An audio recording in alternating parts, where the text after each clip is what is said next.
नमस्कार दोस्तों, बिहार से एक बहुत बड़ी खबर अभी निकल कर आई है। नीतीश सरकार ने पटना हाई कोर्ट के फैसले को सुप्रीम कोर्ट में चुनौती दे दी है। जैसा कि आप जानते होंगे, बीते 20 जून को पटना हाई कोर्ट के द्वारा नए आरक्षण कानून को रद्द कर दिया। पटना हाई कोर्ट ने कहा कि नया आरक्षण कानून सुप्रीम कोर्ट के उस जजमेंट का उल्लंघन करता है, जिसमें सुप्रीम कोर्ट ने कहा कि पिछड़ी जाति को मिलने वाला आरक्षण 50% से ज्यादा नहीं होना चाहिए। इसके अलावा नया आरक्षण कानून आर्टिकल 14, 15, 16 जो समानता के अधिकार है, इसका भी उल्लंघन करता है। मालूम हो कि पिछले साल नीतीश सरकार ने बिहार में छोटी जाति को मिलने वाले आरक्षण को बढ़ाकर 65% करने का फैसला किया गया था।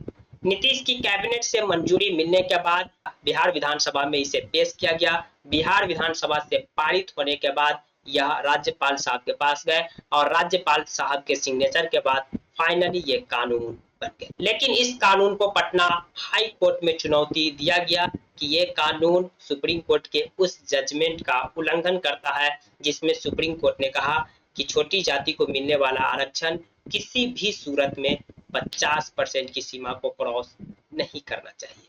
और बिहार सरकार ने आरक्षण की सीमा को 65% बढ़ाकर कर दिया। इस पर पटना हाईकोर्ट में लंबा सुनवाई हुई और सुनवाई होने के बाद 20 जून को पटना हाईकोर्ट ने इस कानून को असंवैधानिक करार देते हुए रद्द कर दिया। पटना हाईकोर्ट ने कहा कि यह कानून 1992 के सुप्रीम कोर्ट के इंदिरा साहनी फैसले का उल्लंघन करता है।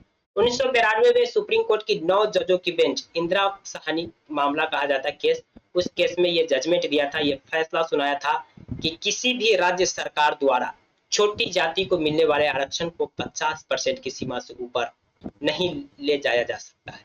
यानी कि कोई भी राज्य अपने यहाँ जो आरक्षण की सीमा है उन्हें 50% के अंदर ही रखना होगा। लेकिन नीतीश सरकार ने पिछले साल बिहार में जाति आधारित आरक्षण करवाए थे। इसके आधार पर ही नीतीश कुमार ने यह फैसला लिया था कि बिहार में हम छोटी जाति को मिलने वाले आरक्षण की सीमा को 65% तक बढ़ा देंगे ताकि उनका सामाजिक न्याय हो सकेगा।